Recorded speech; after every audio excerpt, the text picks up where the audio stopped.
Hari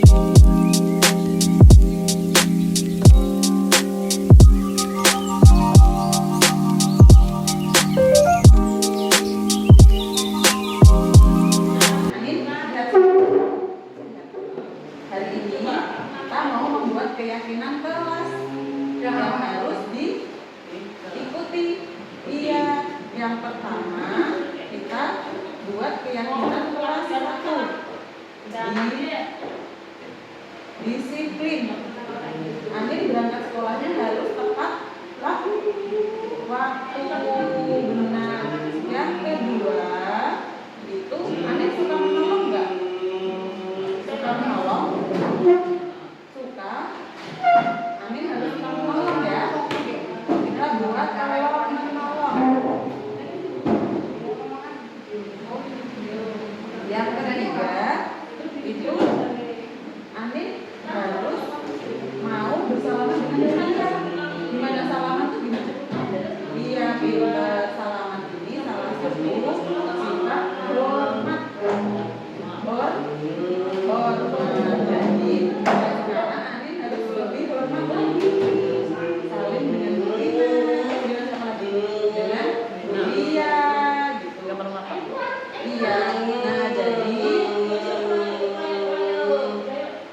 Nah jadi ini keyakinan kelas yang harus coba lihat.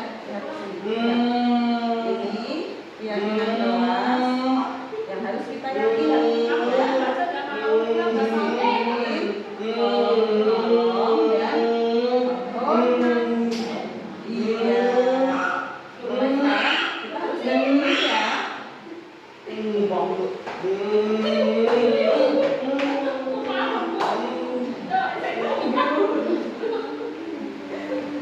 Jadi yang pertama keyakinan kelasnya itu disiplin. Yang kedua tolong menolong. Yang ketiga hormat. Oke? Iya, jadi ini sekarang keyakinan kelas di kelas 8 Nagrahita. Oke? Oke, coba tos dulu. Tos. Tos. Oke, salim. Terima kasih Amin. Gimana jawabnya? Sama-sama Bu Rina. Mau pulang? Yuk, berdoa dulu yuk. Bismillahirrahmanirrahim. Wal asri innal insana lafi khusrin illal ladzina amanu wa amilus sholihati wa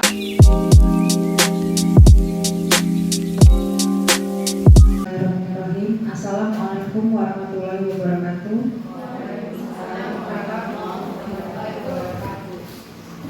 Pertama-tama marilah kita panjatkan puji syukur kepada Allah Subhanahu wa taala yang mana pada hari ini kita masih diberikan nafas serta hidayah dan kesehatan sehingga kita dapat berkumpul di dalam ruangan kelas ini dalam acara diseminasi budaya positif oleh CGP Nisrina Asmi.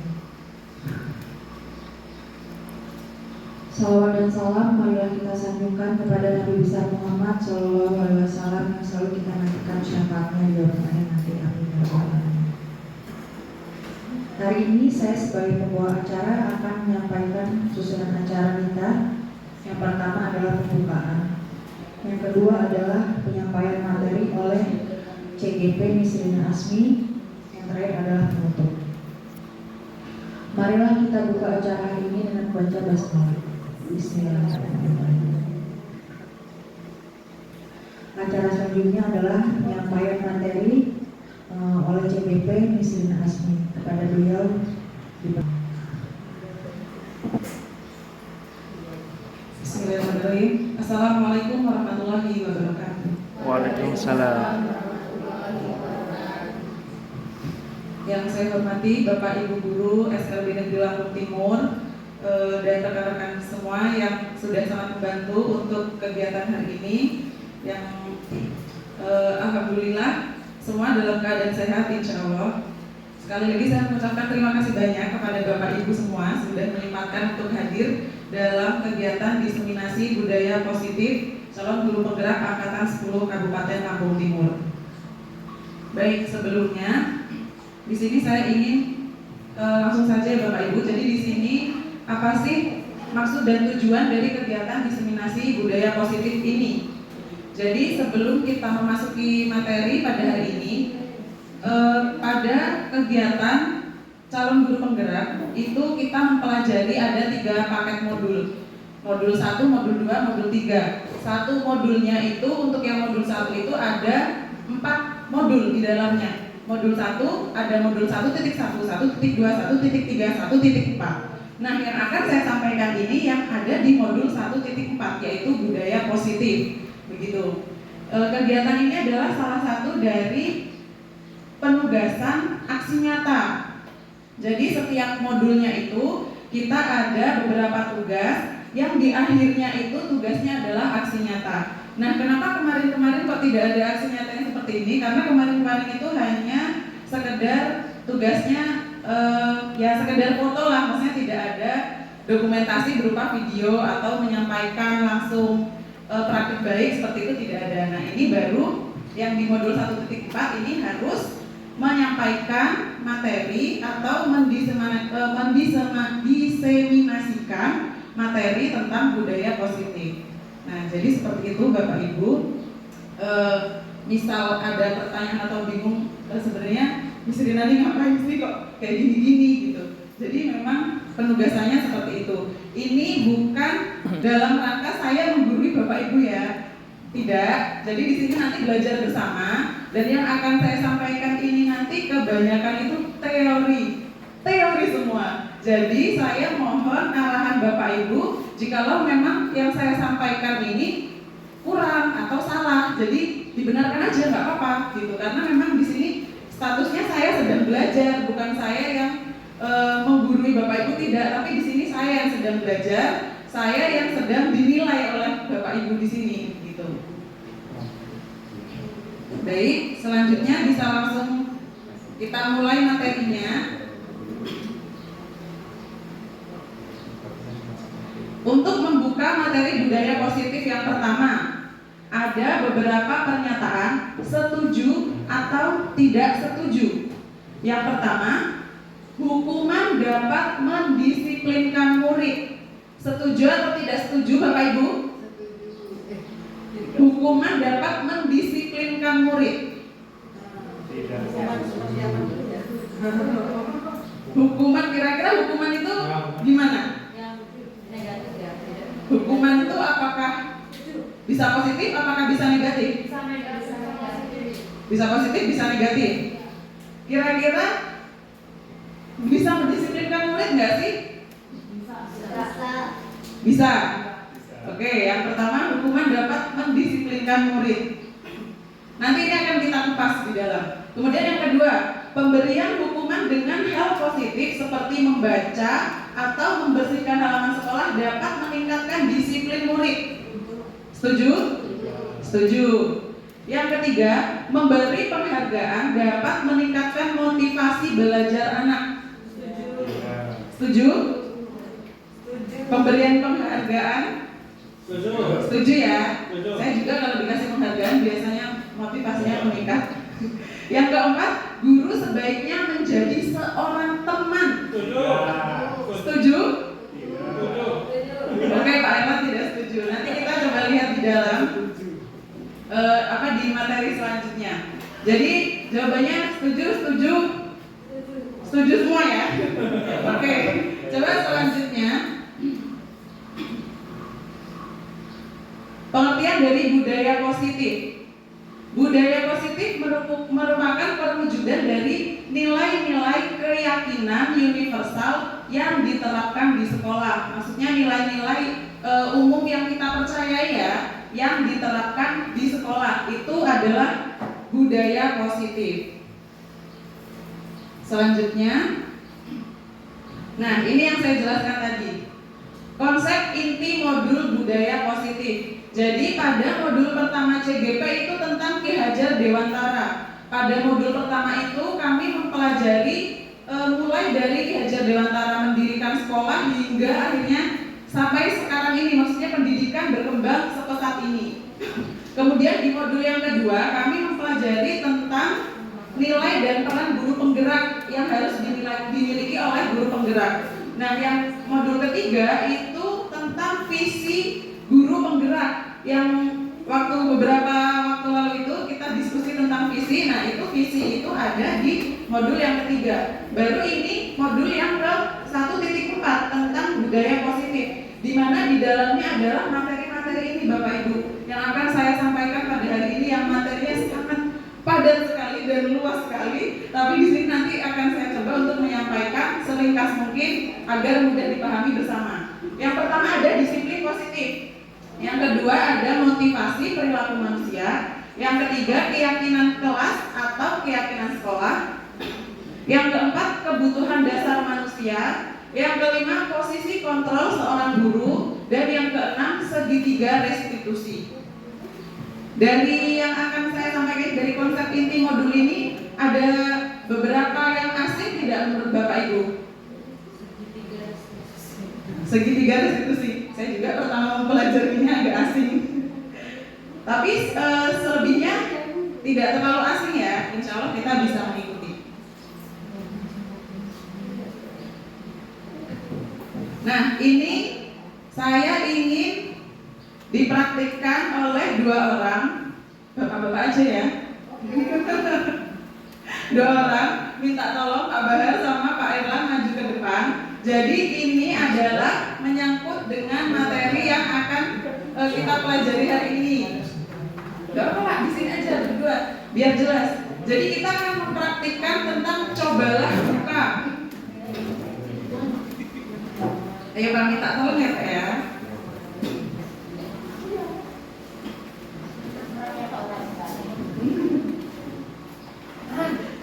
Saling berhadapan. Nah, gitu. Jadi antara si A dan si B, siapa yang mau mengepalkan tangannya? Satu orang. Oke, Pak Erlang yang mengepalkan tangan.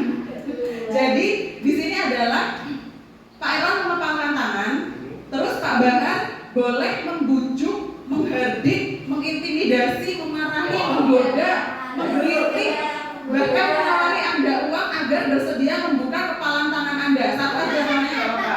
Nah, jadi anggap aja Pak, kepalan tangan ini isinya sesuatu yang paling berharga, entah itu uang, entah itu jabatan, entah itu apa, yang paling berharga.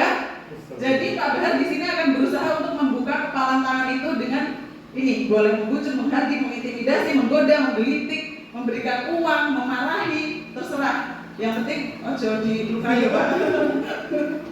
Untuk membuka kepalan tangan itu. Waktunya 30 detik. Apa mau 30 menit waktunya? Kalau mau dipaksa nggak boleh berarti ya? Nggak boleh. Ya, terserah. Mau menggelitik boleh. Sebentar Pak. Dihitung dulu waktunya, dihitung dulu. Kalau kan mengintimidasi kan bisa macam, bisa gitu ya Bu ya, macam-macam ya. Oke. Jangan dipinjemin. Pokoknya itu sesuatu yang paling berharga Pak Erlang. Ingat ya, sesuatu yang paling berharga menurut Pak Erlang.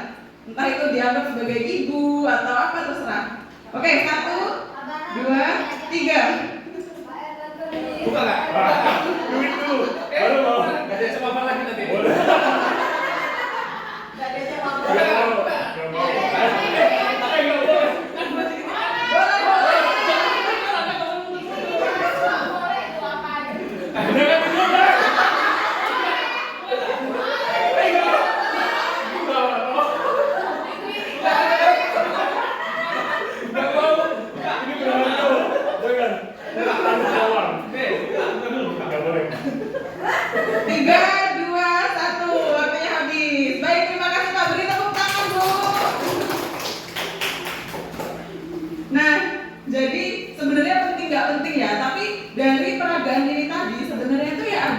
Di dalamnya tentang apa?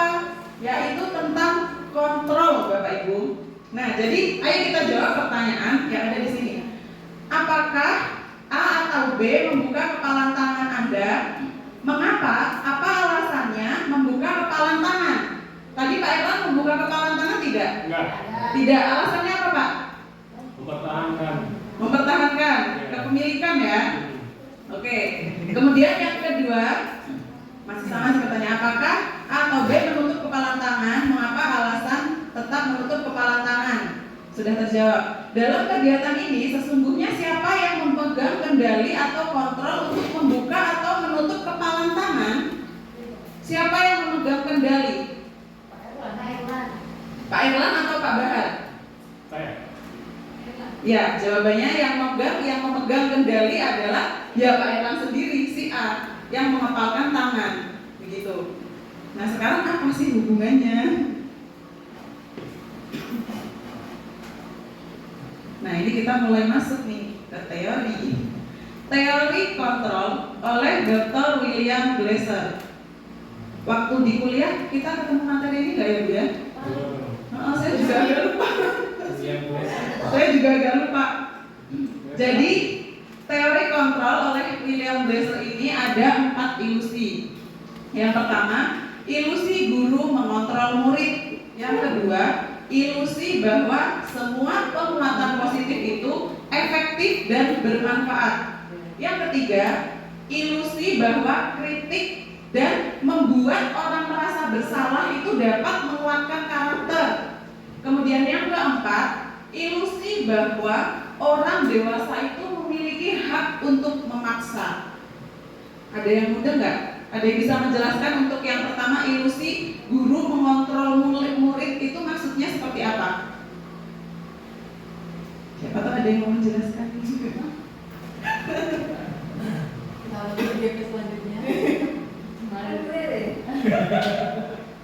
Oke.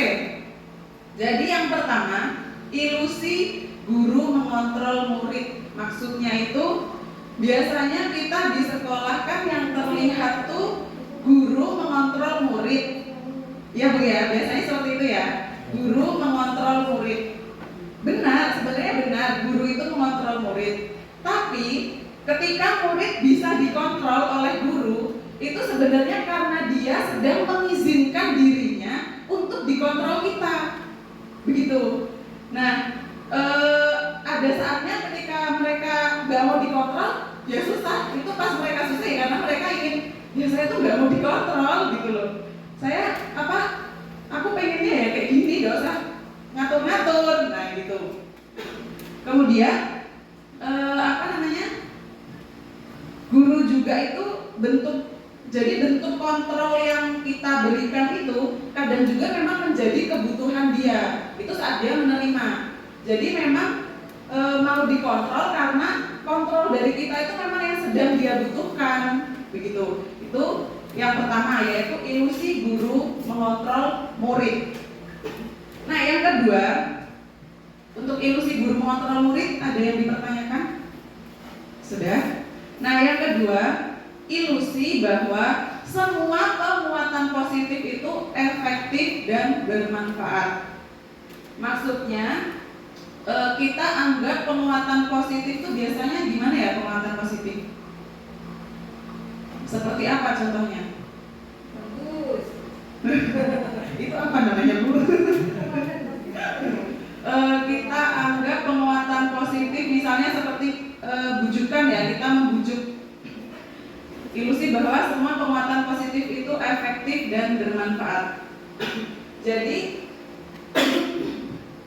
untuk yang kedua, misalnya kita anggap penguatan positifnya itu adalah bujukan.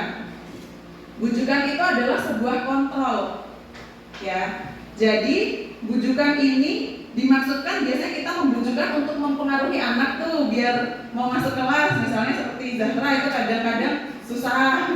Kita bujuk-bujuk gitu. Iya udah mau, giliran udah 2 langkah mau masuk kelas, nggak jadi.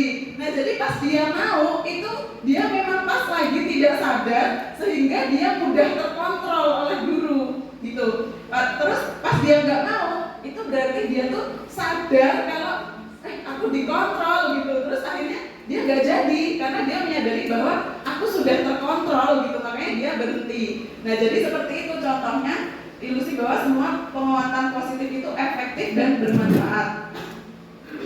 Saat dia tidak sadar dia itu akan efektif. Tapi ketika dia sadar sedang dikontrol, dia itu bisa menjadi tidak efektif. Nah, kemudian yang ketiga, ilusi bahwa kritik dan membuat orang merasa bersalah itu dapat menguatkan karakter. Kira-kira apakah kritik bisa menguatkan karakter? Menguatkan karakter seseorang? Tergantung seperti apa?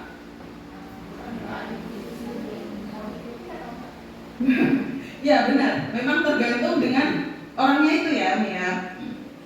Misalnya contohnya saya kalau dikritik seneng, justru malah itu akan menguatkan karakter. Tapi adik saya dikritik nggak seneng, itu malah melemahkan karakternya ya. Memang berbeda-beda. Ilusi bahwa kritik dan membuat orang merasa bersalah itu dapat menguatkan karakter. Jadi di sini itu dijelaskan pada bagian ketiga, kritik dan membuat orang merasa bersalah itu bisa membuat identitas gagal. Maksudnya yaitu bisa melemahkan, karena tidak semua orang itu bisa terus karakternya menjadi makin kuat setelah dikritik atau setelah dibuat merasa bersalah. Ya kan Bu ya, biasanya kebanyakan ya kalau misal dibuat merasa bersalah atau dikritik yang tajam atau gimana ya wajar kan kalau memang terus jadi marah atau jadi terus ngedam atau gimana ya, karena kita dikritik dan kita dibuat seolah kita emang yang paling salah gitu. Jadinya ya itu memang seperti itu gitu. Tidak semua orang, tapi kebanyakan memang bisa membuat identitas gagal begitu. Nah, untuk yang keempat, ilusi bahwa orang dewasa memiliki hak untuk memaksa. Apakah orang dewasa memiliki hak untuk memaksa? Anggap saja guru dan murid juga nggak apa-apa, atau orang tua dan anak juga bisa. Orang dewasa memiliki hak untuk memaksa. Jadi memang banyak orang dewasa yang percaya bahwa tanggung jawab murid itu tanggung jawab untuk membuat murid berbuat hal tertentu. Padahal sebenarnya ya enggak juga kan. Maksudnya tidak semua yang diperbuat murid itu harus dari orang dewasa, kan tidak juga kan. Bahwa orang dewasa memiliki hak untuk memaksa. Jadi sebenarnya orang dewasa punya hak tidak sih Bapak Ibu untuk memaksa murid? Guru punya hak tidak untuk memaksa murid? Punya. Ada? Oke, ada ya ada di saatnya boleh, atau ada saatnya juga mungkin kita tidak perlu memaksa. Seperti itu. Sampai di teori kontrol, adakah yang masih aneh? Kalau misal mau dibenarkan nggak apa-apa loh Pak Bu, aku senang banget kalau misal memang yang saya sampaikan ini kurang. Saya juga tahu, ya mungkin ini pas kita kuliah dulu mungkin ada ya. Cuman kok saya nggak ingat, Mbaknya ada materi ini nggak? Nggak ada. Aku juga nggak ingat Mbak. Nah, selanjutnya ini bener materi semua ya Pak Bu, ya jangan bosan ya pokoknya. Perubahan paradigma stimulus respon ke teori kontrol. Teori kontrol yang sudah kita jelaskan. Nah, teori stimulus respon ada yang masih ingat nggak? Kayaknya ini kalau kuliah stimulus respon, kalau pas aku ada ya. Masih ingat nggak? Iya benar. Nah, jadi teori stimulus respon ini teori yang paling tak ingat selama kuliah. Jadi teori stimulus respon ini diciptakan atau diterapkan oleh Ivan Pavlov. Nah, jadi stimulus tuh kita memberi rangsangan ya. Respon itu efek dari rangsangannya. Jadi Ivan Pavlov itu di eksperimennya itu menggunakan anjing yang pertama diberi makan, dia langsung mengeluarkan air liur. Stimulusnya apa? Stimulusnya yang apa tuh? Anjing diberi makan, terus efeknya keluar air liur. Stimulusnya makanan, terus ya responnya air liur. Tapi nggak berhenti di situ, itu terlalu mudah ya memberikan stimulus respon. Kemudian selanjutnya Ivan mencoba membunyikan lonceng tok, tidak ada makanannya. Itu anjingnya kira-kira mengeluarkan air liur tidak? Tidak. Ya. Kemudian yang ketiga, Ivan Pavlov membunyikan lonceng dan memberikan makanan. Keluar air liurnya? Keluar. Nah, setelah itu yang keempat, membunyikan lonceng saja. Keluar nggak? Ingat nggak? Keluar air liurnya. Nah, yang keempat, kenapa kok membunyikan lonceng saja tapi dia sudah mengeluarkan air liur? Karena dia sudah terbiasa dengan diawali dengan dibunyikan lonceng, terus dikasih makan. Jadi setelahnya dengar lonceng saja dia sudah tahu, oh ini aku mau dikasih makan nih. Nah, dari situ kenapa kok dari stimulus respon ke teori kontrol? Kenapa? Yang terakhir, mudah gak Bapak Ibu? Maksudnya kenapa kok harus beralih ke teori kontrol dari stimulus respon?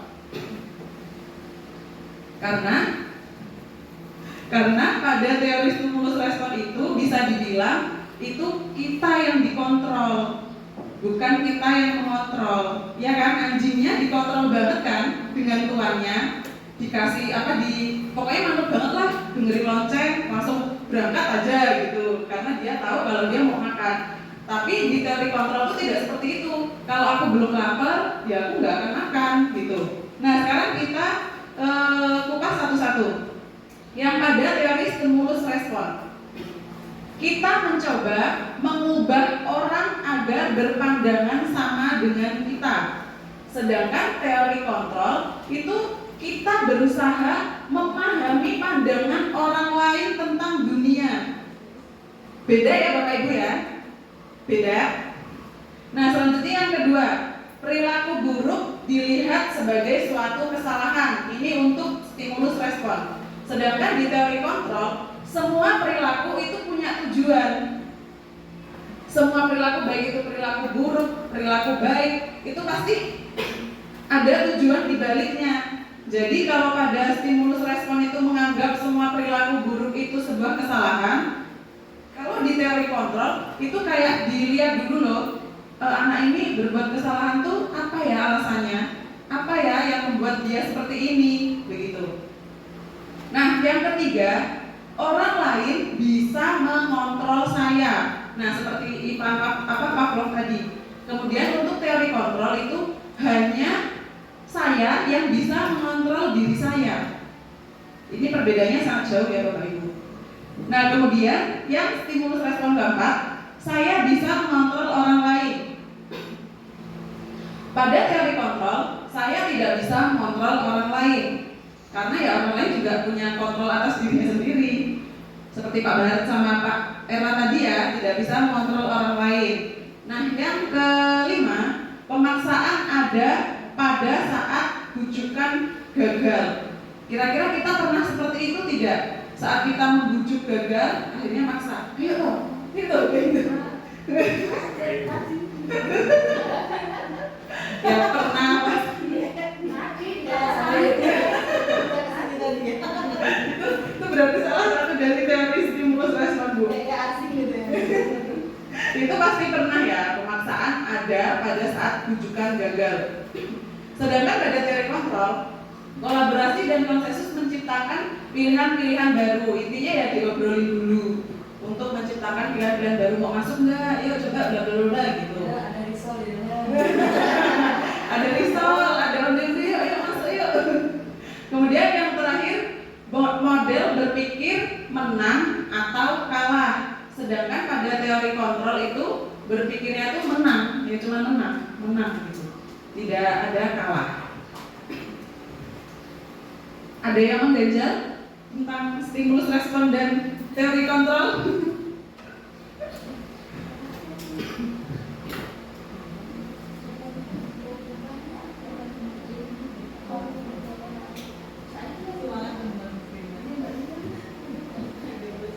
Apa Bu? Hah? Nanti. Nah, selanjutnya disiplin positif. Kalau tadi judul pertama apa? Budaya positif. Masih aman berarti. Disiplin positif adalah suatu pendekatan untuk menerapkan disiplin dalam diri anak tanpa hukuman dan hadiah. Nah, apa sih contoh disiplin positif yang biasa ada di sekolah Ajelak? Suatu pendekatan untuk menerapkan disiplin dalam diri anak tanpa hukuman dan hadiah. Coba, apa saja contoh dari disiplin positif? Apa, Mi? Boleh? Ya nggak apa-apa, yang penting contoh disiplin positif. Anak yang nomor 5 itu setiap hari Sabtu kan ada sekolah ya. Dan hari Sabtu itu setiap hari Sabtu boleh main. Boleh main. Boleh main gadget. Heeh. Setiap hari Sabtu harus setoran dulu sebelum main gadget. Iya. Jadi dia udah mandi, udah main-main, langsung duduk manis sekarang. Itu bisa nggak itu?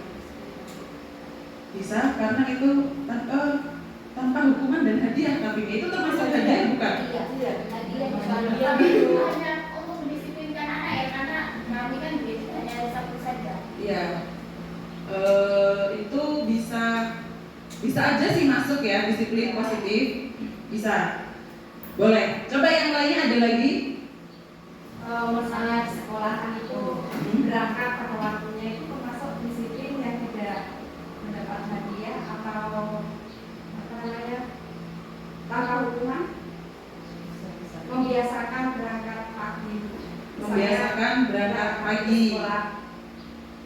Ya, karena kita di sekolah juga tidak ada hukuman kan? Maksudnya tidak seperti murid gitu ya, Bu ya?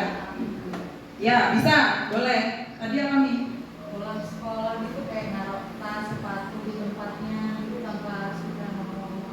Ya, salah satunya juga menaruh tas atau sepatu, mendisiplinkan maksudnya. Di rak sepatu itu kan juga tanpa hukuman dan hadiah. Ada lagi selain itu? Banyak sekali sebenarnya yang biasa-biasa di sekeliling kita jalan. Ya, termasuk disiplin, ya kan, tanpa ada hukuman dan hadiah. Kalau misal masa iya kita buang sampah tidak ngasih hadiah atau memberi hukuman kan tidak juga. Itu juga salah satu. Membuang sampah atau membiasakan menaruh tas, sepatu, berangkat pagi, merapikan tempat tidur setiap pagi, atau seperti yang kata Umi tadi hafalan, itu termasuk salah banyak contoh disiplin positif. Berarti sudah paham ya Bapak Ibu tentang disiplin positif. Intinya adalah ya menerapkan disiplin dalam diri anak yang tidak ada unsur hukuman atau hadiah.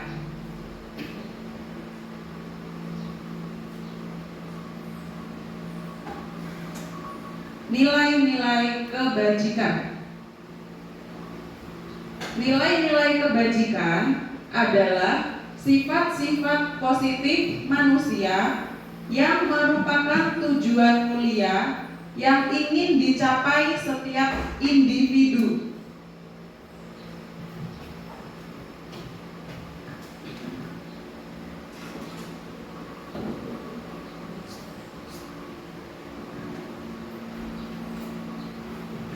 Jadi nilai-nilai kebajikan ini Bapak Ibu itu sifat-sifat positif manusia yang merupakan yang menjadi tujuan mulia yang ingin dicapai setiap individu atau dicapai oleh sebuah kelompok. Contohnya apa? Contoh dari nilai-nilai kebajikan. Ada yang tahu apa contoh dari nilai-nilai kebajikan?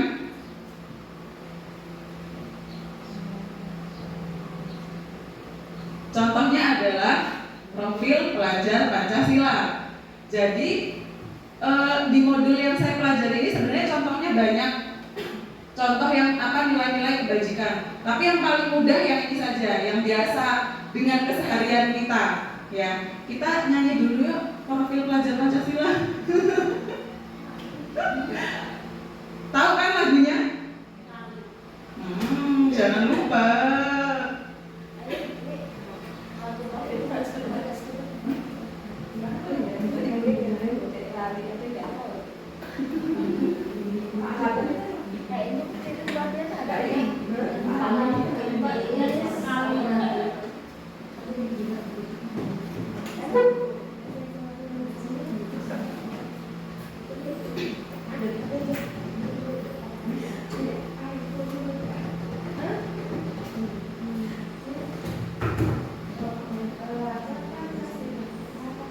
Nah, iya itu Bu, benar.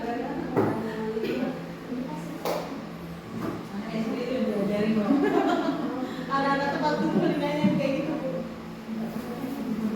Enggak apa-apa. Cari di Google sih Bu. Inilah. Bentar, dikonekin dulu ininya. Apa? Yang K12 ini 3.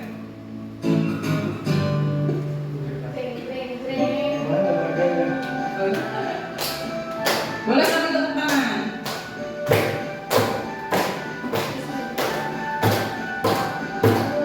Pancasila beriman dan bertakwa pada Tuhan Yang Esa dan berakhlak mulia, berkebinekaan global, gotong royong mandiri, kreatif dan bernalar kritis. Belajar Pancasila beriman dan bertakwa pada Tuhan Yang Esa dan berakhlak mulia, berkebinekaan global, gotong royong mandiri, kreatif dan bernalar kritis.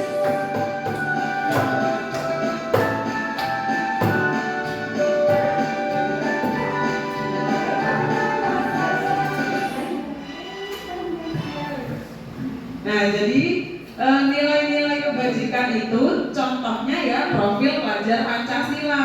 Apa saja profil pelajar Pancasila ini nilai-nilainya?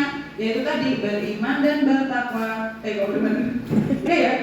Pelajar Pancasila beriman dan bertakwa pada Tuhan Yang Esa dan berakhlak mulia, berkebinekaan global, gotong royong mandiri, kreatif dan bernalar kritis. Jadi profil pelajar Pancasila itu punya 6 nilai.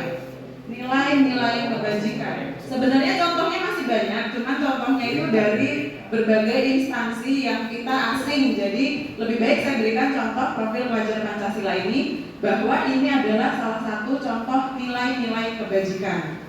Begitu. Selanjutnya, boleh sambil minum, boleh sambil ngemil. Masuk teori lagi. Teori motivasi. Motivasi adalah sebuah dorongan yang menghantarkan manusia untuk melakukan sesuatu. Dian Gosen dalam bukunya menyatakan, ya boleh silakan. Ada 3 motivasi perilaku manusia, yaitu untuk menghindari ketidaknyamanan atau hukuman. Yang kedua, untuk mendapatkan imbalan atau penghargaan dari orang lain. Dan yang ketiga, untuk menjadi orang yang mereka inginkan dan menghargai diri sendiri dengan nilai-nilai yang mereka percaya. Sebenarnya kalau di dalam modul itu saya agak bingung juga itu. Jadi di sini motivasi adalah sebuah dorongan. Ini adalah kalimat yang saya ingat dulu ketika kuliah. Pas kuliah ada teori motivasi juga nggak sih Mbak? Ada ya kayaknya ya. Kayaknya tuh ada loh. Kayaknya tuh ada loh. Makanya yang tak ingat tuh itu motivasi itu sebuah dorongan gitu. Tapi memang benar kan Bu, motivasi itu kan dorongan kan untuk kita melakukan sesuatu gitu agar lebih semangat.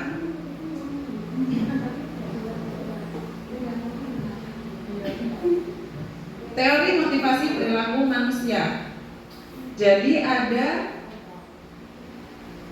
tiga yang sudah dijelaskan oleh Dian Gosen tadi. Yang pertama, motivasi untuk menghindari ketidaknyamanan atau hukuman. Itu salah satu motivasi eksternal. Apa yang akan terjadi apabila saya tidak melakukannya? Nah, itu salah satu motivasi untuk menghindari ketidaknyamanan atau hukuman. Ada yang pernah merasakan seperti ini tidak? Kita termotivasi dengan sesuatu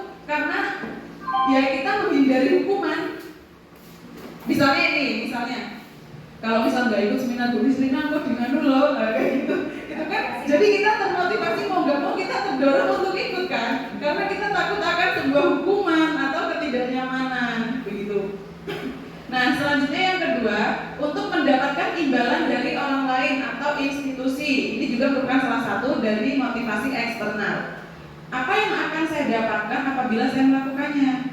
Siapa yang pernah melalui ini? Motivasi karena mendapatkan imbalan dari orang lain atau instansi. Ini agak Jadi ini salah satu motivasi eksternal ya Bu.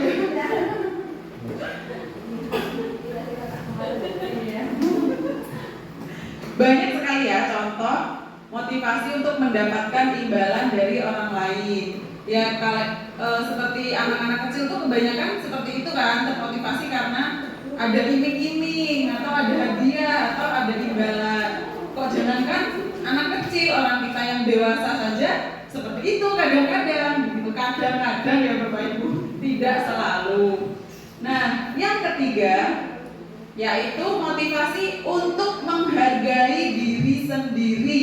Nah, untuk menghargai diri sendiri ini salah satu motivasi internal. Saya akan menjadi orang yang seperti apa bila saya melakukannya. Itu salah satu motivasi untuk menghargai diri sendiri. Bapak Ibu ada yang bisa menebak nggak motivasi saya ikut guru penggerak?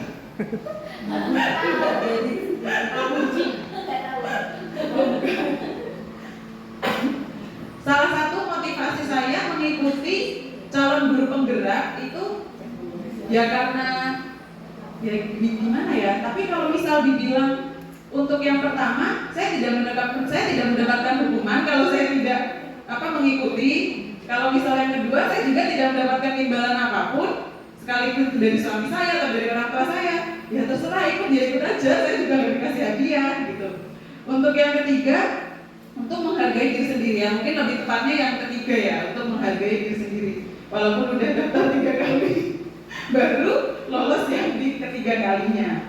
Tapi nggak apa-apa, itu merupakan salah satu dari motivasi internal dari dalam diri saya. Saya, kenapa nih?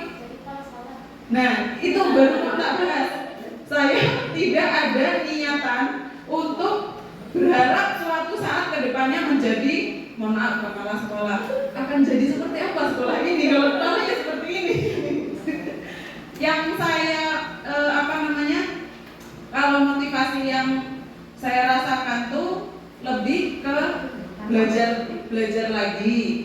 Kemudian harapannya dengan adanya CGP lain selain satu CGP yang sudah selesai itu ya setidaknya sekolah kita dengan jumlah siswa yang banyak, dengan jumlah guru yang banyak, ya setidaknya CGP-nya jangan cuma 1 lah, ya 2 atau 5 nanti selanjutnya. Apalagi yang masih fresh gitu. Tapi sebenarnya yang ikut CGP juga yang udah berumur tuh banyak banget. Tergantung kita gimana motivasi dari dalam diri atau dari eksternal. Jadi begitu. Nanti harapannya kalau pas ketika ya setelah ini Bu Eka mau daftar lagi. Daftar terus ngerjain esai, jangan daftar toh. Ayo. Sebenarnya itu seru loh Bu, kita seru, bukan seru beneran. Apalagi ketika loka karya itu kita benar-benar cuman ya kayak kita ngajar anak loh, kita belajar sambil main, bener-bener cuma belajar sambil main, nggak usah bawa laptop, nggak usah apa, yang penting bawa tas isinya dompet, HP, mungkin ada itu aja kita berangkat, seneng, ya dapat ilmu, ya kenyang. Nah itu terakhir yang kenyang.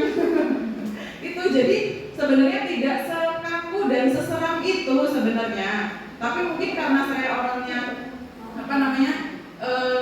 suka rusak-rusuh, jadi kelihatannya kayak sibuk banget loh, padahal ya sebenarnya ya itu karena saya sendiri tugasnya nggak cepat diselesaikan, akhirnya numpuk. Nah itu karena saya ya, bukan karena menyenangkan, tidak menyenangkan sama sekali, sangat menyenangkan. Itu salah satu dari motivasi saya mengikuti CGP. Ini lebih banyak lagi Pak. Hukuman, konsekuensi, dan restitusi. Di sini nanti akan saya ajak untuk membedakan antara hukuman dan konsekuensi pada bawah HP ya. Nanti kita coba untuk membedakan hukuman, konsekuensi, dan restitusi. Perbedaan ketiganya adalah kalau hukuman itu lebih memberi efek jera yang berkepanjangan. Walaupun ada hukuman yang positif juga ya, tapi lebih memungkinkannya itu hukuman itu ya ke negatif, ya kan? Kemudian sedangkan konsekuensi itu memberikan efek jeranya itu dalam jangka pendek. Terus yang terakhir, restitusi itu adalah sebuah pilihan untuk tidak melakukan hal yang sama seperti sebelumnya. Hukuman itu apa? Hukuman itu apa ya? Saya tuh mungkin juga, tapi jelasinnya tuh bingung. Hukuman Sesuatu yang harus dilakukan karena kesalahan tertentu. ya benar, sesuatu yang harus sesuatu yang harus dilakukan karena sebuah kesalahan ya dia. Ya memang betul sih, memang seperti itu. Nah kalau konsekuensi, hukuman itu sesuatu yang harus dilakukan karena sebuah kesalahan. Kalau konsekuensi, dari hal yang telah terjadi harus dilakukan. Konsekuensinya misalnya sekolah itu harus berangkat pagi, konsekuensinya harus pagi harus menyiapkan diri untuk berangkat ke sekolah. ya kurang lebih seperti itu.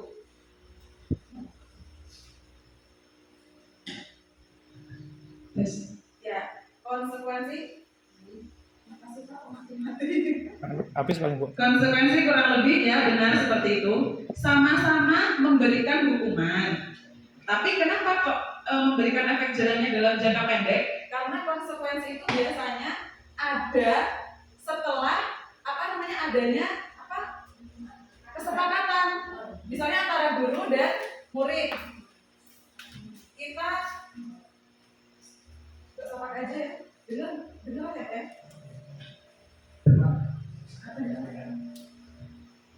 Oke, udah mulai ada merah-merahnya. Jadi kalau konsekuensi itu kan biasanya kita sudah kesepakatan di dalam kelas antara guru dan murid.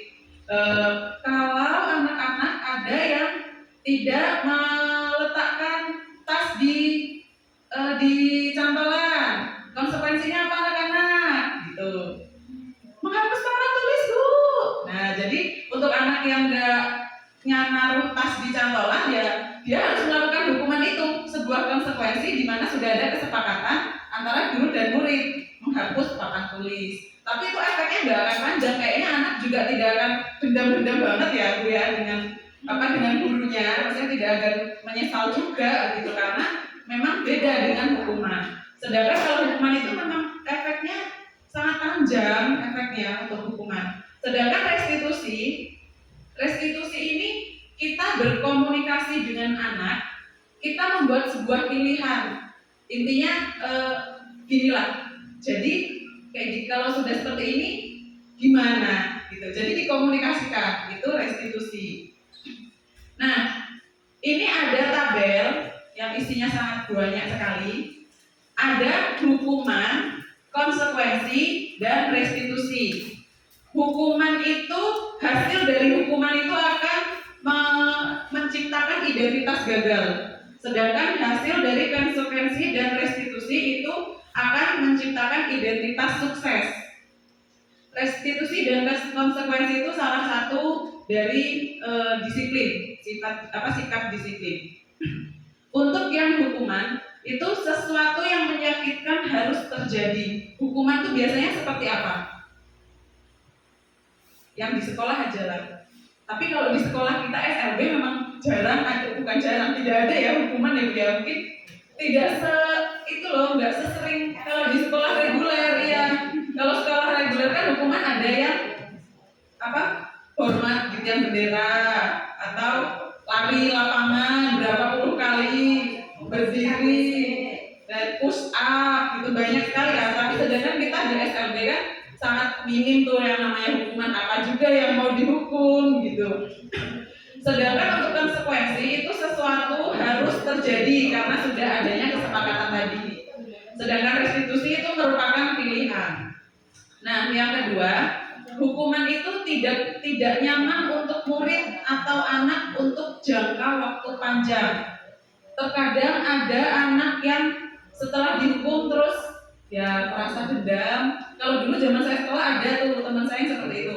Setelah diberi hukuman oleh gurunya, oleh guru kami, itu kayak terus ada rasa dendam ke guru. Intinya efeknya itu jangkanya panjang lah. Terus kalau konsekuensi itu tidak nyaman untuk jangka waktu yang pendek. Sedangkan restitusi menguatkan untuk murid atau anak dalam jangka waktu yang panjang. Kenapa kok lebih menguatkan? Karena itu tadi restitusi itu prosesnya tuh dengan komunikasi. Kamu sudah melakukan kesalahan. Ya, apa alasannya? Gini. Terus kalau sudah seperti ini harusnya bagaimana? Ya harusnya gini Bu, gini gitu. Makanya lebih ke menguatkan anak dalam jangka waktu yang panjang karena memang di situ kita menyepakati sesuatu gitu untuk maksudnya mengkomunikasikan yang sudah diperbuat gitu. Selanjutnya yang ketiga, korban mendapatkan keadilan. Kalau konsekuensi, korban bisa diabaikan. Kalau restitusi, korban mendapatkan ganti. Maksudnya korban tuh di sini seperti apa ya? Mungkin korban kesalahan ya. Misal seperti kalau orang yang berantem gitu mungkin ya. Kalau berantem itu kan pasti ada korban. Korbannya pasti dapat keadilan kan? Yang di penjara yang melakukan kan? Ya. Yang dihukum yang melakukan kan? Nah seperti itulah contohnya. Sedangkan kalau di konsekuensi itu korban bisa saja diabaikan, dan kalau restitusi itu korban mendapatkan ganti. Selanjutnya, untuk hukuman, murid atau anak itu akan tersakiti. Tersakiti tidak? Ketika mendapatkan hukuman, tersakiti. Kalau misal suruh lari lapangan 10 kali, tersakiti kan? Capek kan? Sedangkan konsekuensi, murid atau anak dibuat tidak nyaman, hanya dibuat tidak nyaman ya, bukan tersakiti baik itu fisik ataupun mental, tapi hanya nggak nyaman. Ya misal suruh menghapus papan tulis tadi, itu mungkin dia tidak nyamannya merasa malu dengan teman-temannya, kan hanya sebatas itu saja. Kemudian untuk yang restitusi, murid atau anak mendapatkan penguatan. Nah selanjutnya ada perilaku pasif atau agresif meningkat. Ada nggak yang setelah mendapatkan hukuman terus perilaku pasifnya itu atau malah semakin agresif? Ada, pernah menemui tidak? Pernah dulu pas sekolah. Karena kita di sini di SLB kita tidak pernah menemui hal seperti ini Pak Bu. Tapi dulu pas saya di SMP sebelum saya di sini, itu ya saking banyaknya yang model-model kayak gini, banyaknya Pol, sampai bingung dulu. Giliran masuk sini, saya bingung, saya nggak punya kasus, nggak ada masalah yang harus saya tangani, nggak ada apapun lah. Anak telah juga nggak mungkin mau saya hukum, mau saya tegur, mau apa, karena memang bukan anaknya yang sengaja telat, tapi semua tergantung dengan orang tua yang nganterin kan, dan saya tidak mungkin mau, Pak, kenapa kok pulang berangkatnya dulu, gitu kan tidak mungkin, nggak seperti ketika di sekolah reguler, seperti itu. Nah, yang konsekuensi penguatan hanya bertahan dalam jangka waktu pendek, sedangkan untuk yang restitusi itu masalah akan terpecahkan. Selanjutnya, sistem tidak akan berjalan bila murid tidak takut, itu hukuman. Betul ya? Untuk hukuman itu biasanya ya memang seperti itu. Murid tidak takut kalau sistem tidak akan berjalan bila murid tidak takut. Kemudian untuk yang konsekuensi, memerlukan monitoring dan supervisi terus-menerus dari guru. Sedangkan restitusi, murid belajar bertanggung jawab untuk perilakunya. Selanjutnya, hukuman itu berlaku hanya pada sebuah institusi atau tidak berlanjut pada kehidupan nyata. Konsekuensi itu membantu penerapan mengikuti peraturan dalam masyarakat dan restitusi fokus pada pemecahan masalah dalam jangka waktu panjang. Nah, ini di sini sangat jelas sekali untuk restitusi. Fokus pada pemecahan masalah dalam jangka waktu panjang. Nanti lebih dalam lagi tentang restitusi. Selanjutnya untuk yang hukuman itu peraturannya adalah kamu harus bla bla bla bla bla gitu. Itu kalau hukuman. Kamu harus lari lapangan 100 kali. Kamu harus push up sebanyak bla bla bla gitu. Tapi kalau konsekuensi, karena tadi sudah ada kesepakatan, peraturannya apa gitu. Mampu kamu melakukannya. Terima kasih. Itu untuk konsekuensi. Peraturannya apa anak-anak? Menghapus papan tulis, Bu. Kalau itu nggak naruh tas. Oke, dilakukan. Sedangkan untuk restitusi, itu pertanyaannya lebih dalam lagi. Apa yang kamu yakini? Apa yang bisa kamu lakukan untuk memperbaiki masalah ini? Gitu. Sampai akhirnya terpecahkanlah sebuah solusi. Kemudian selanjutnya, untuk yang hukuman adalah murid atau anak membenci peraturan.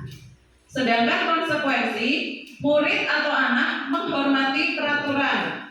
Dan restitusi, murid atau anak menghormati dirinya dan orang lain. Kenapa kok dirinya dan orang lain?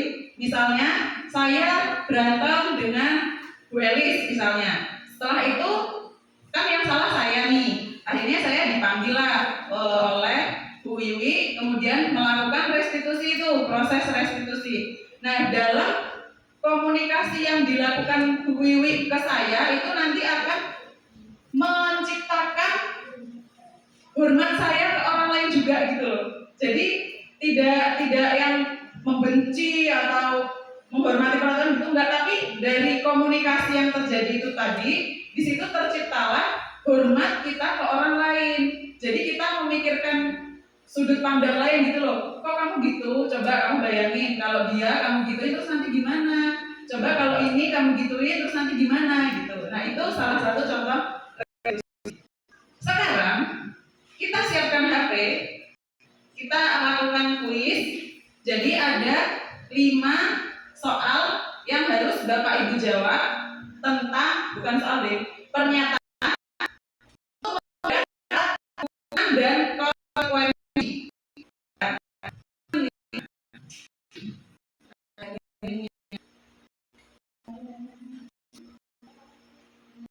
Sinyalnya aman Pak Bu? Yang bagus sinyalnya rating.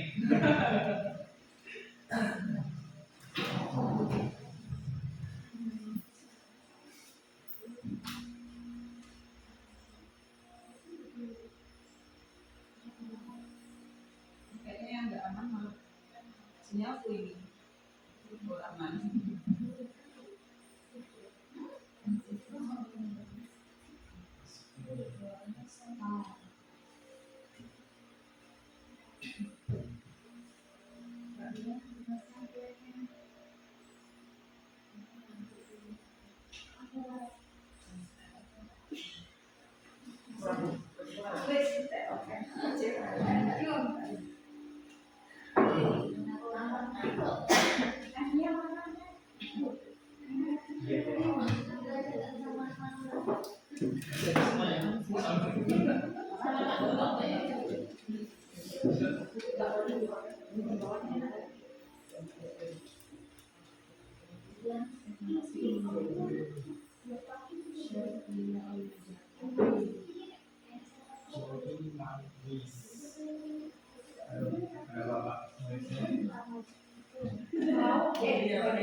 Mana-mana? Ini loh, udah dikirim Bapak Ibu. Cek-cek WA-nya. Di grup keluarga.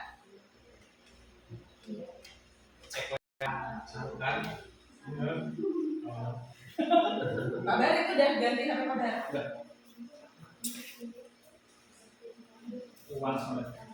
Sudah satu partisipan. HP ku bawa sini aja kan? Soalnya lagi ke laptop.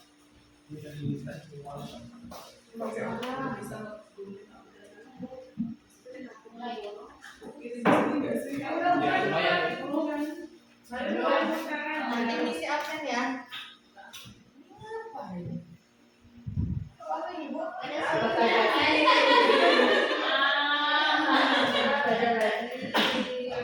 Ini kedua ya, langsung kerjain. Apa yang mau dikerjain soalnya lo belum keluar.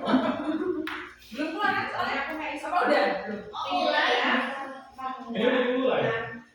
Udah mulai toh? Ini tinggal mulai tuh. Nanti. Lah ini kan gue tuh. Bareng-bareng nanti. Belum.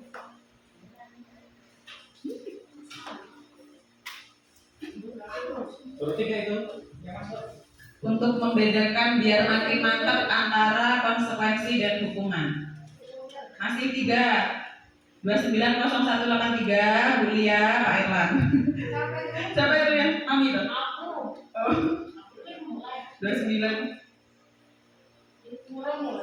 Nanti belum bareng-bareng aja biar nanti hasilnya bisa keluar. Tidak dapat terhubung. 4 partisipan. Mbak Mia udah masuk.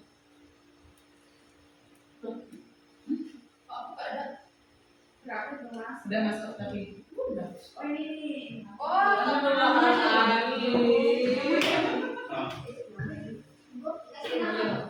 Sinawa. Ya biar enak aja biar enak.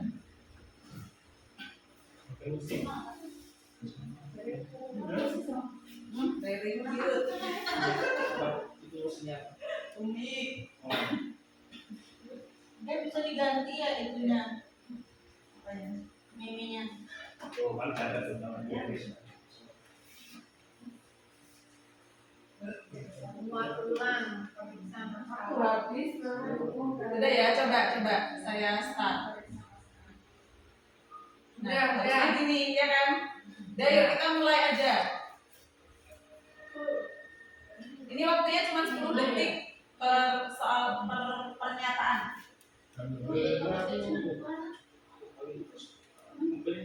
Dikasih aja apa Bu? Kasih bisa.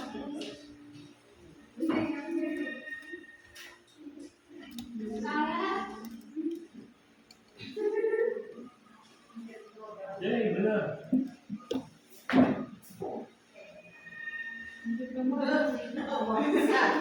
Ayo hasilnya kelihatan loh hasilnya. Aku belum masuk ternyata. Duh.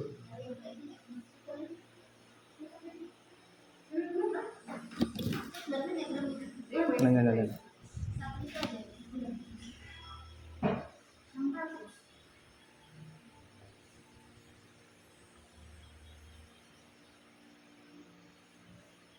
Ayo balap-balapan.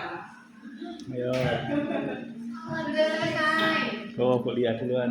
Mbak Lia sudah selesai, Mbak Mia masih kurang. Jawabnya jangan lama-lama. Cuma 10 detik per soalnya. Aku jadi ngebuosi ya Allah. Itu, Sarukan. Oh, supaya waktunya tuh Waktunya 10 detik per soal. Jangan lama-lama.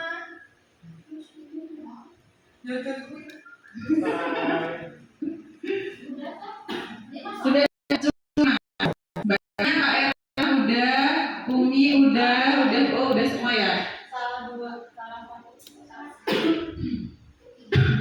Bu Elis udah, Bu Eka belum, Bu Yuli, Mbak Dewi, saya tahu Mbak Dewi.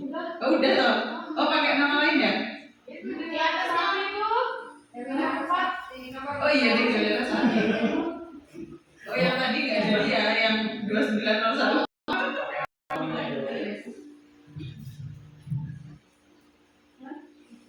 Bu Yuli kecil, ayo Bu.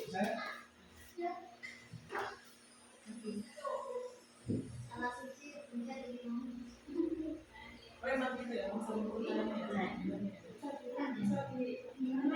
bisa diganti kayak ini. Oh tidak usah. Remedi nanti, remedi. Nanti kita remedi di kantor Bu, Baru. khusus Bu Yuli. Oh, Sudah semua ya, ini kayaknya yang biru benar semua. Kalau hijau nih ada di sana. enggak ya? Tapi kok ada hijaunya, ada birunya? Skor tertinggi adalah Mbak Mia. Berarti sangat mendalami ya. Banget nih udah, alhamdulillah. Bu Yuli juga benar semua.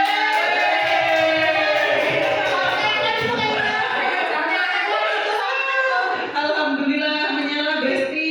Alhamdulillah. Iya Bu Yuli besar. Yuk kita ulas tadi pertanyaan yang pertama. Mencatat 100 kali pada buku, saya tidak akan terlambat lagi karena terlambat ke sekolah. Ini hukuman atau konsekuensi? Hukuman. Hukuman ya? Aku salah mau buat konsekuensi. Ini 7 benar, 3 salah. Kemudian murid diminta untuk push up 15 kali. Hukuman sudah jelas sekali karena ini menyakiti fisik. Kemudian menggantikan kertas teman yang telah dicoret-coret. Konsekuensi. Lari mengelilingi lapangan basket 2 kali karena terlambat hadir. Hukuman. Membersihkan tumpahan air di meja tulis karena tersenggol saat belajar. Konsekuensi. Berarti nggak dengerin ya. Tapi nggak apa-apa Pak Bu, karena memang konsekuensi dan hukuman tuh ya memang semirip itu gitu. Ya wajar. Ya saya juga masih bingung kadang-kadang membedakan antara hukuman dan konsekuensi. Gimana lanjut? Lanjut ya. Berarti sudah ini tentang hukuman, konsekuensi, restitusi bisa saya pastikan 98% udah masuk semua lah ya kita ya. Mantap. Pinter-pinter guru SLB. Sekarang keyakinan kelas. Ini biasanya sering dilakukan, tapi mungkin karena kita di SLB jadi agak jarang melakukan keyakinan kelas. Keyakinan kelas yaitu nilai-nilai kebajikan universal yang disepakati secara tersirat dan tersurat, lepas dari latar belakang suku, negara, bahasa maupun agama. Seseorang akan lebih tergerak dan bersemangat untuk menjalankan keyakinannya daripada hanya sekedar mengikuti serangkaian peraturan tertulis tanpa makna. Murid-murid pun demikian. Mereka perlu mendengarkan dan memahami arti sesungguhnya tentang peraturan-peraturan yang diberikan. Apa nilai-nilai kebajikan di balik peraturan tersebut, apa tujuan utamanya, dan menjadi tidak tertarik atau takut sehingga hanya sekedar mengikuti serangkai peraturan-peraturan yang mengatur mereka tanpa memahami tujuan mulianya. Adakah perbedaan antara keyakinan kelas dan kesepakatan kelas?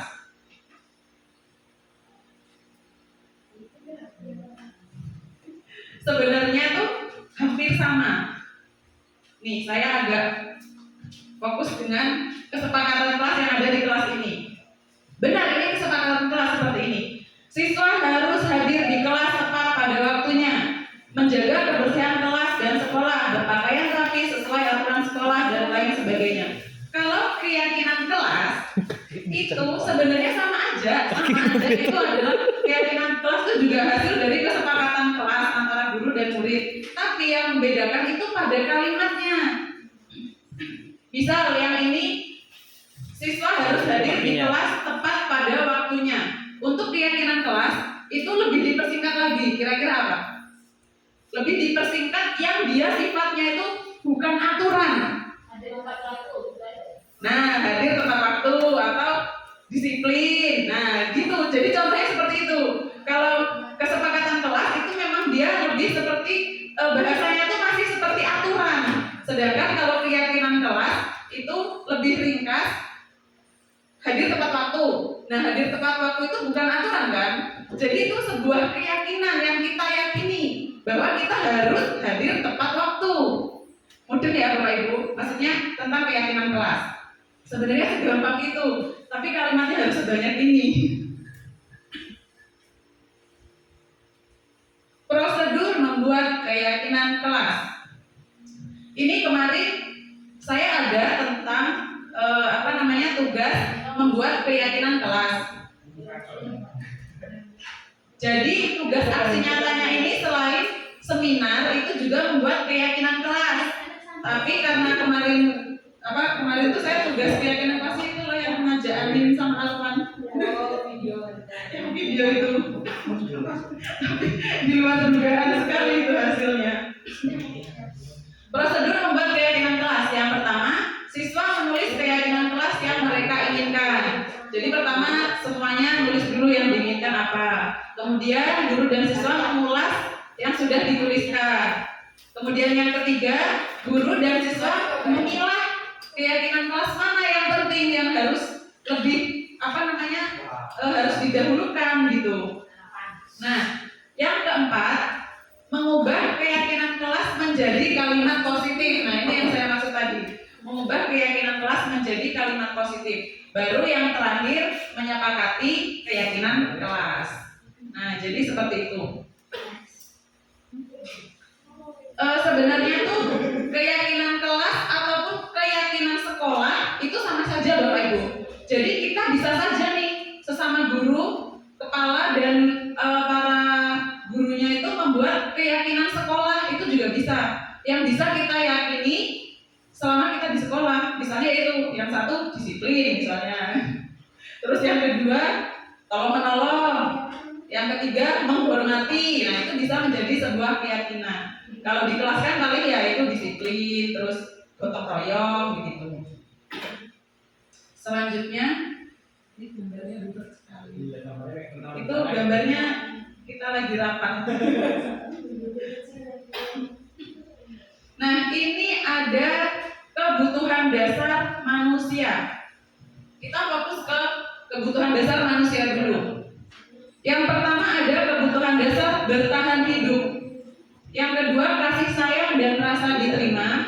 Yang ketiga penguasaan. Yang keempat kebebasan. Yang kelima kesenangan.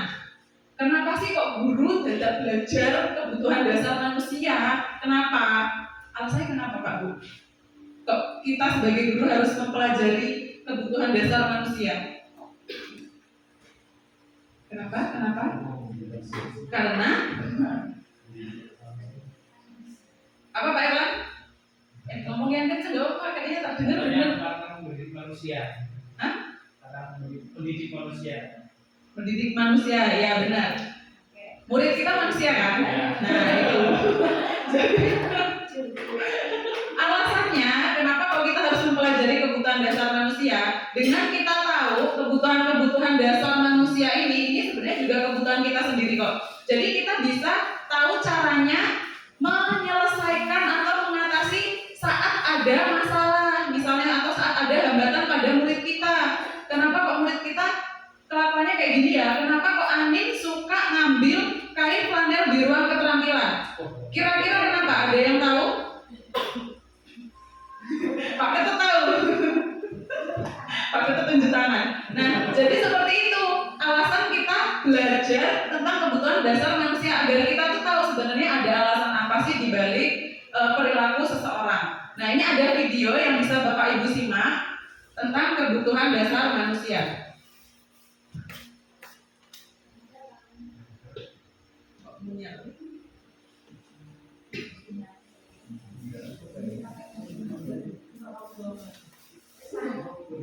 Oh, nggak ada suara ya? Udah nyambung kok tadi Pak? Channel aja. Kali ini kita akan belajar mengenai 5 kebutuhan dasar manusia. saja kebutuhan itu? 1. Tuhan bertahan hidup meliputi kebutuhan fisiologis dan psikologis. Fisiologis misalnya makanan, pakaian, rumah, kesehatan, dan termasuk kebutuhan biologis. Komponen psikologis misalnya rasa aman, nyaman, dan damai. 2. Si sayang dan rasa diterima meliputi kebutuhan akan hubungan dan koneksi sosial, kebutuhan untuk memberi dan menerima kasih sayang, dan kebutuhan untuk merasa menjadi bagian dari suatu kelompok. Kebutuhan ini juga meliputi keinginan untuk tetap terhubung dengan orang lain, seperti teman, keluarga, pasangan hidup, teman kerja, binatang peliharaan. Kelompok di mana kita tergabung. 3. Kekuasaan atau kebutuhan pengakuan atas kemampuan. Kebutuhan ini berhubungan dengan kekuatan untuk mencapai sesuatu, menjadi kompeten, menjadi terampil, diakui atas prestasi dan keterampilan kita, didengarkan dan memiliki rasa harga diri. Kebutuhan ini meliputi keinginan untuk dianggap berharga, bisa membuat perbedaan, bisa membuat pencapaian, kompeten, diakui, dihormati. 4. Kebebasan. Kebutuhan untuk bebas adalah kebutuhan akan kemandirian, otonomi, memiliki pilihan, dan mampu mengendalikan arah hidup seseorang. Anak-anak dengan kebutuhan kebebasan yang tinggi menginginkan pilihan, mereka perlu banyak bergerak, suka mencoba-coba, tidak terlalu terpengaruh orang lain, dan senang mencoba hal baru dan menarik. 5. Kesenangan. Kebutuhan akan kesenangan adalah kebutuhan untuk mencari kesenangan, bermain, dan tertawa. Bayangkan hidup tanpa kenikmatan apapun, betapa menyedihkan. Esser menghubungkan kebutuhan akan kesenangan dengan belajar. Semua hewan dengan tingkat inteligensi tinggi seperti anjing, lumba-lumba, primata, suka bermain. Saat mereka bermain, mereka mempelajari keterampilan hidup yang penting. Manusia juga tidak berbeda. Demikian pelajaran kita kali ini. Silakan subscribe, like, komen ya.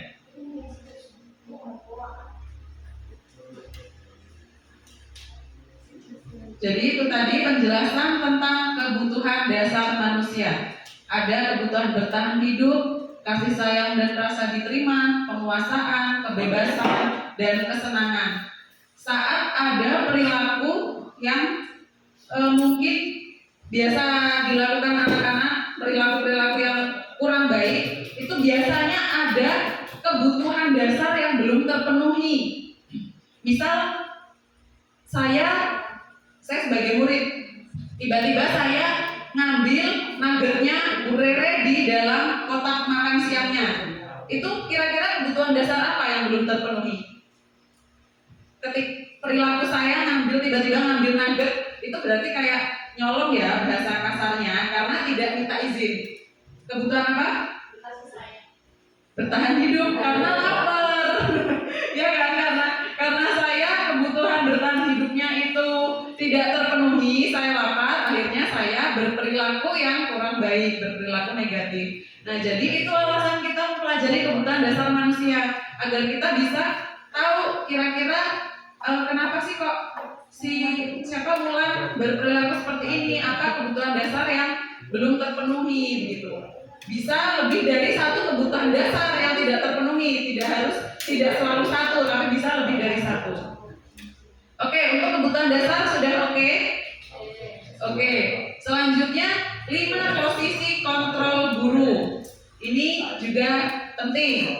Posisi kontrol guru, yang pertama ada penghukum, yang kedua ada pembuat merasa bersalah, yang ketiga ada teman, yang keempat pemantau, yang kelima manajer.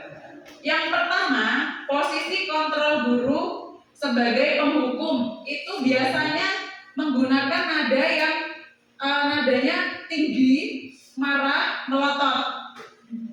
Kau harus kayak gitu. Nah itu kontrol guru sebagai kontrol guru penghukum. Tuh, jadi nada nadanya lebih tinggi ketika berbicara, sambil marah atau sambil melotot. Sedangkan untuk posisi kontrol pembuat merasa bersalah, ini kebalikannya. Jadi dia justru nadanya tuh lemah lembut, memelas, bahkan bisa saja sambil menangis. Kok kamu gitu? Kamu gak kasihan dengan Bu Rina? Ibu lo udah ngajarin kamu dari kemarin, kok kamu gak mudeng-mudeng? Gitu, itu kan. Terus anak jadi merasa bersalah kan? Hah, aduh, kayak gitu. Gara-gara aku nganu gurunya jadi gini-gini kayak gitu. Itu contoh pembuat merasa bersalah.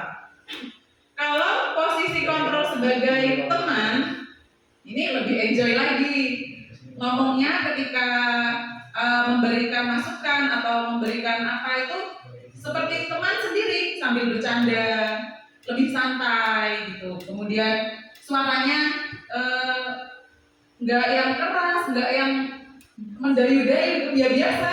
Yaudah yuk kita kerjain bareng-bareng yuk. Yaudah yuk kita cari solusinya bareng-bareng ya bersama gitu. Nah itu kan lebih friendly kan, kita lebih akrab, tidak menghukum atau tidak membuat anak merasa bersalah. Selanjutnya ada posisi kontrol pemantau. Nah maksud dari pemantau ini dia tuh guru yang misalnya ada anak yang berperilaku kurang baik. Jadi pertanyaannya begini kalau untuk yang posisi pemantau. Kemarin yang kita yakini apa? Jadi kita gini, kemarin yang kita yakini apa? Maksudnya keyakinan kelas. Kemarin peraturan yang sudah kita sepakati apa? Jadi kita tuh memantau, enaknya begini, memantau kesadaran dia tentang peraturan atau keyakinan yang sudah kita buat. Gitu. Jadi kita memantau dia masih ingat gak sih dengan peraturan kelas yang dibuat kok sekarang melakukan kesalahan itu gitu. Jadi tidak serta-merta langsung menghukum gitu, tapi ditanya dulu, dia memantau, kamu masih ingat nggak yang kemarin kita sepakati, masih ingat nggak gitu. Nah selanjutnya yang kelima, ini manajer. Kalau yang manajer ini biasanya mengajak atau mempersilahkan murid untuk mempertanggungjawabkan perilakunya. Apa yang akan kamu lakukan untuk memperbaiki ini gitu. Jadi lebih ke ajakan loh. Manajer tuh manage tuh ya bukan ngatur, bukan pengaturan juga ya maksudnya. Ya kita yang ya itulah bahasanya seperti itu pokoknya. Jadi untuk yang manajer ini, posisi kontrol manajer ini biasanya guru yang di posisi kontrol manajer ini juga menguasai posisi teman dan pemantau Kak Bu. Gitu. Jadi untuk yang posisi kontrol manajer ini sudah yang paling baik lah, itu sudah yang paling tinggi gitu, posisi tertinggi. Gitu. Untuk posisi kontrol sudah Kak Bu, ada yang mau ditanyakan? Cukup?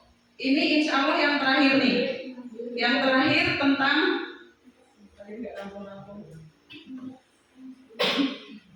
segitiga restitusi.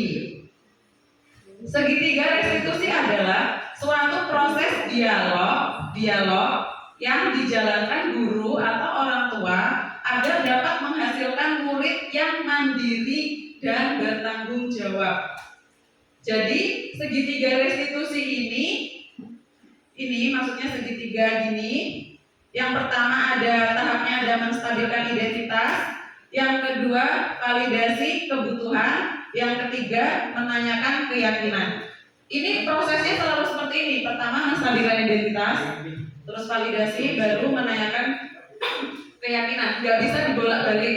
Jadi harus seperti ini tahapannya. Kapan segitiga restitusi ini dilakukan? Saat ada anak yang berbuat kesalahan. Itu saat ada anak yang berbuat kesalahan. Yang pertama, jadi kemarin tugas sebelum aksi nyata ini ada demonstrasi kontekstual. Di situ kami harus merestitusi perilaku siswa. Karena saya bingung ya, kita di SLB itu perilaku menyimpang anak itu seperti apa sih dan harus direstitusi. Akhirnya saya merestitusi angin. Waktu itu pokoknya terakhir ngambil kain flanel di ruang keterampilan. Itu yang saya restitusi, walaupun hasilnya tidak terlalu baik karena komunikasi antara kita dan anak kan tidak terlalu baik ya, komunikasinya tidak terlalu dua arah. Yang pertama, menstabilkan identitas. Setiap orang pasti pernah melakukan kesalahan. Kemudian kamu bukan satu-satunya yang pernah melakukan hal ini. Contoh dari percakapan menstabilkan identitas tuh jadi kayak lebih menjelaskan lagi gitu loh. Tadi kamu melakukan apa? Lebih menjelaskan identitas dia tadi itu apa sih yang dilakukan gitu. Tadi kamu habis ngapain? Apa yang kamu lakukan? Terus tadi saya itu Bu merokok misalnya gitu. Nah itu maksudnya kan sudah jelas tuh identitasnya, kesalahannya itu apa gitu. Nah selanjutnya yang kedua, validasi kebutuhan. Kamu tentu punya alasan mengapa melakukan hal itu. Apa alasan kamu? Kebutuhan dia apa sih kok sampai merokok gitu? Padahal seharusnya di sekolah itu tidak boleh merokok. Adakah cara yang lebih efektif untuk mendapatkan apa yang kamu butuhkan? Jadi misalnya itu validasi kebutuhan. Apa sih yang kamu cari? Kenapa kok kamu merokok gitu? Kamu menginginkan apa dari hal yang kamu lakukan? Itu validasi kebutuhan. Kemudian yang terakhir baru menanyakan keyakinan. Misalnya kita sudah ada keyakinan kelas tadi, nilainya kita selesai bersama. Kamu masih dua keyakinan kelas ada.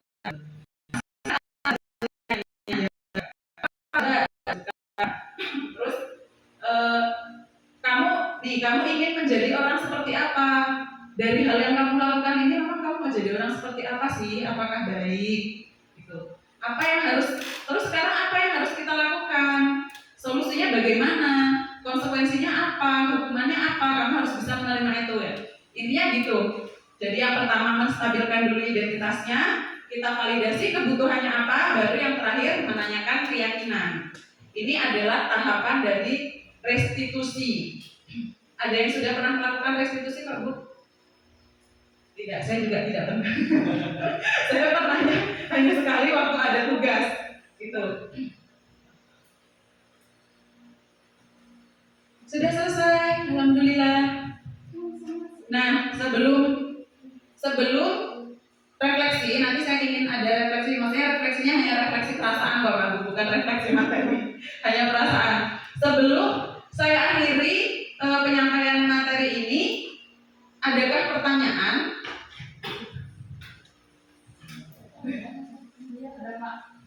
Baik, boleh, silakan Mbak Dewi. Aku mau nanya kalau di sekolah biasa anak-anaknya banyak berbuat tidak mencerminkan budaya positif, itu bagaimana cara menghilangkan kebiasaan yang belum mencerminkan budaya positif? Bagaimana cara menghilangkan kebiasaan yang belum biasa yang belum mencerminkan budaya positif? Oke, jadi saat kebiasaan yang belum mencerminkan budaya positif itu bisa dirubah bersama-sama. Maksudnya itu hanya bisa dilakukan oleh kita sebagai guru. Itu caranya yang pertama ya kita kolaborasi bersama gitu. Kita bisa diawali dengan pemahaman seperti ini. Budaya kita yang belum baik misalnya apa ya? Oke lah, contohnya misalnya salaman aja sesama guru itu belum misalnya. Nah itu ya kita diawali dengan seperti ini, ngobrol bareng-bareng, terus kita sepakati, ayo kita berubah bersama. Misalnya dengan hal seperti ini kolaborasi antar guru itu tidak bisa tidak bisa merubah. Kalau kata instruktur saya kemarin itu berarti kalau memang seperti itu ya sudah kamu harus jadi orang berpengaruh dulu gitu kalau kata beliau. Jadi ini kan hanya contoh ya Bapak Ibu, saat kolaborasi antar guru atau dengan tenaga pendidikan yang lain itu tidak berhasil, yaitu berarti terakhir itu ya kita harus menjadi orang berpengaruh. Nah nyatanya dengan sesama teman aja maksudnya tidak ada efeknya, berarti kita harus jadi orang berpengaruh dulu. Jadi apa? Ya bisa jadi apa? Harus jadi kepala sekolah atau kita jadi apa itu yang kira-kira. Ini tidak mengarah ke sana. Ini saya ngomong yang dijelaskan oleh instruktur loh ya kan. Itu jadi dengan begitu kan biasanya kita sebagai guru kan jadi lebih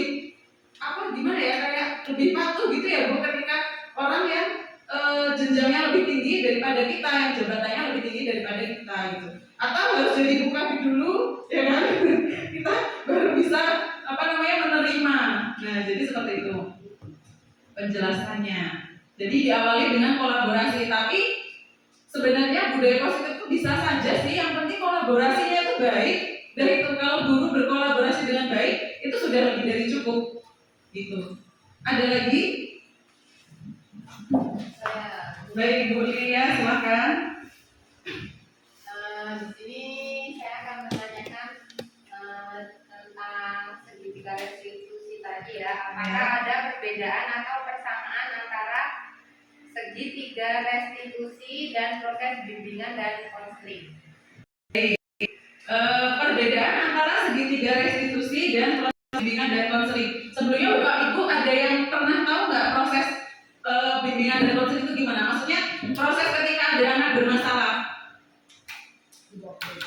Taunya cuma dibawa ke BK ya, kita di dalamnya nggak tahu. Jadi perbedaannya sebenarnya hampir sama-sama memecahkan masalah. Cuman yang menjadi perbedaan adalah segitiga restitusi ini hanya menangani sebuah masalah, perilaku yang kurang baik gitu loh, masalah, ini masalah, sebuah ya masalah. Sedangkan kalau untuk bukan masalah tapi kesalahan Pak Bu, perilaku yang salah. Sedangkan untuk bimbingan dan konseling itu dilakukan konseling bukan hanya ketika anak bolos saja, bukan hanya ketika anak mencuri, merokok, tapi ketika anak itu merasa gelisah pun bisa dilakukan kegiatan konseling. Sedangkan restitusi tidak bisa. Restitusi itu harus ada kesalahan yang dilakukan baru dilakukan restitusi. Sedangkan untuk konseling itu tidak. Jadi seperti itu Bapak Ibu. Bagaimana Bapak Ibu, sudah cukup? Baik, sekarang yang terakhir sekali saya ingin menanyakan perasaan Bapak Ibu setelah mengikuti materi ini. Ya, bagaimana perasaan Bapak Ibu setelah mengikuti materi ini? Ada 4 kolom ya, ada 4 ya Mbak ya kayaknya. Ya, Mentimeter.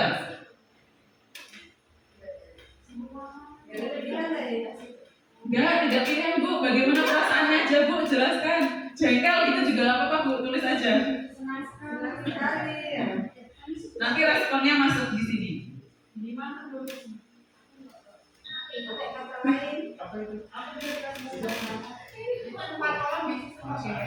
Diisi semua bisa, cuma 1 bisa juga. Ya diisi semua nggak apa-apa, biar banyak isinya. Kenyang, senang, bahagia, luar biasa, alhamdulillah, sangat happy.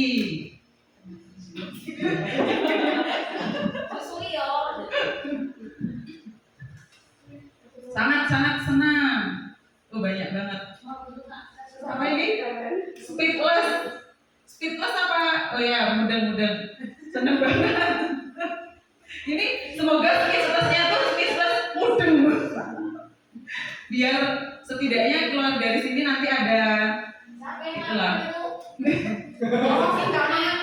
Lapar, aduh, ada yang nggak mau jadi kue berarti. Materinya menarik, kenyang, happy, menyenangkan, senang, paling banyak senang, asik.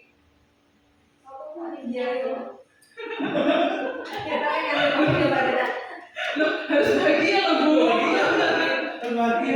Harus bahagia. Baik, terima kasih Bapak Ibu Guru SLB Negeri Lampung Timur sudah mendukung saya sejauh ini, membantu saya dari awal hingga akhir, dari awal kemarin bermasalah hingga akhirnya saat ini sudah selesai materi. Alhamdulillah, saya sangat senang sekali. Saya bisa tidur kenyang nanti malam. Terima kasih untuk umpan baliknya. Dari sini banyak yang senang, bahagia, sangat senang. Harapan saya keluar dari ruangan ini setidaknya ada satu kata aja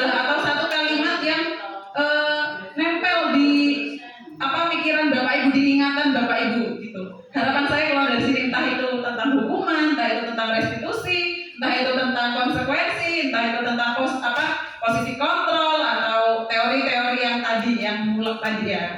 Harapan saya seperti itu. Jadi tidak berhenti sampai di sini, hanya berhenti karena menggugurkan kewajiban membantu saya. Harapan saya tidak seperti itu.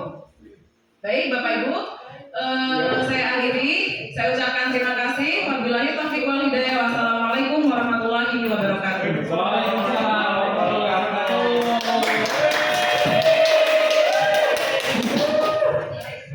Baiklah, alhamdulillah, terima kasih kepada CGP Nisrina Asmi yang telah menyampaikan materinya pada hari ini. Semoga apa yang telah beliau sampaikan bermanfaat untuk kita semua. Amin. Demikianlah rangkaian acara hari ini. Marilah kita tutup dengan membaca Alhamdulillah. Alhamdulillahirrabbilalamin. Demikianlah apa yang dapat saya sampaikan.